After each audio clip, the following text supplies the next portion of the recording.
Friends, welcome to Sundar's kitchen. आज मैं आपके लिए खीर की रेसिपी लेके आई हूँ। वैसे तो खीर बनानी फ्रेंड्स सबको आती है, लेकिन उसे कम टाइम में एकदम क्रीमी और रबड़ीदार कैसे बनाना है मैं आपको वो बताने वाली हूँ।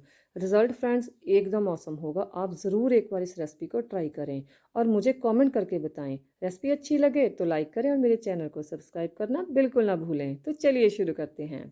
सबसे पहले हम लेंगे यहाँ पर आधा कप चावल।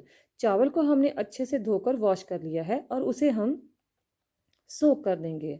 आप यहाँ पर कोई सा भी चावल यूज़ कर सकते हैं। आधे घंटे बाद हमारे चावल अच्छे से सॉफ्ट हो गए हैं। हाथों से हम उसे अच्छे से मसल कर दाने को तोड़ लेंगे। ये देखिए, हमने चावल के दाने को हाथों से ही मसलते हुए तोड़ लिया था। मैं आपको दिखाती हूँ। ये देखिए, चावल का दाना टूटकर छोटा हो गया है। तो चलिए, एक कढ़ाई में मैं ले रही हूँ यहाँ पर 1 लीटर दूध। आधा लीटर दूध अलग से रख लिया है, वो हम बाद में यूज़ करेंगे। मैंने यहाँ पर उबला हुआ दूध यूज़ किया है। साथ ही में डाल देंगे चावल। अगर आप कच्चा दूध इस्तेमाल कर रहे हैं तो पहले उसे एक बॉयल दे लें, उसके बाद चावल डाल दें। तो कैसे भी आप करके आपको 1 लीटर दूध में आधा कप चावल डाल देने हैं। इतनी रेशो इस खीर के लिए परफेक्ट रहेगी।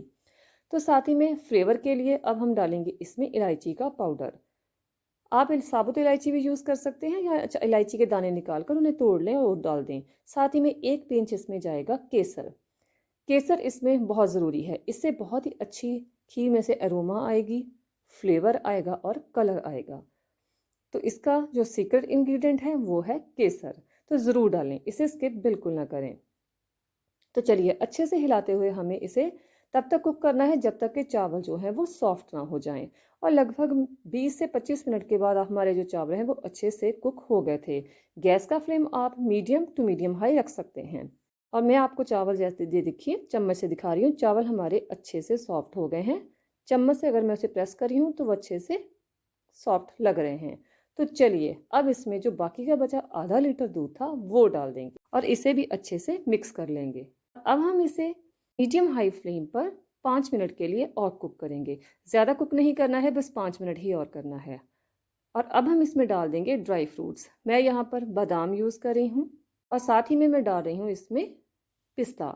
आप अपने हिसाब से कोई भी ड्राई फ्रूट ऐड कर सकते हैं, स्किप कर सकते हैं, कम कर सकते हैं, ज़्यादा कर सकते हैं। जैसे आपको अच्छा लगे ड्राई फ्रूट आप अपने हिसाब से एडजस्ट कर लें और अच्छे से इसे मिक्स कर दें। इस रेसिपी में आपको शुगर अभी तक ऐड नहीं करनी है। शुगर हम शुरू में भी ऐड नहीं करेंगे, नहीं तो हमारे जो चावल हैं वो शुगर पहले डालने से पकेंगे नहीं और जो क्रीमी टेक्सचर हमें चाहिए ना वो नहीं आएगा। चलिए, लास्ट में हम डालेंगे आधा कप चीनी।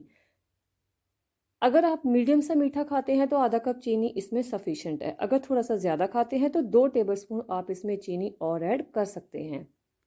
तो चलिए, अच्छे से इसे मिला लेंगे और बस 1 से 2 मिनट के लिए हमें, जब तक चीनी घुल जाए और थोड़ा सा एक बॉयल आ जाए, और बस हमारी खीर बनके रेडी है।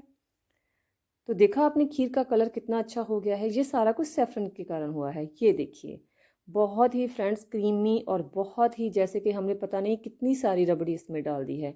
ये इतनी स्वादिष्ट है। तो ये देखिए, खीर हमारी बनकर रेडी है। तो चलिए डिश आउट करते हैं। तो एक सर्विंग बोल में ये देखिए फ्रेंड्स, मैं इसे निकाल रही हूँ और इसे देखते ही खाने का मन कर रहा है। आ रहा है ना आपके भी मुंह में पानी। तो चलिए जाइए किचन में और इस रेसिपी को ज़रूर ट्राई करिए और मुझे कमेंट करके ज़रूर बताएं कि आपको मेरी रेसिपी कैसी लगी। तो फिर मिलेंगे फ्रेंड्स एक नई और अच्छी और इंटरेस्टिंग रेसिपी के साथ। तब तक खुश रहें, खाते रहें और खिलाते रहें।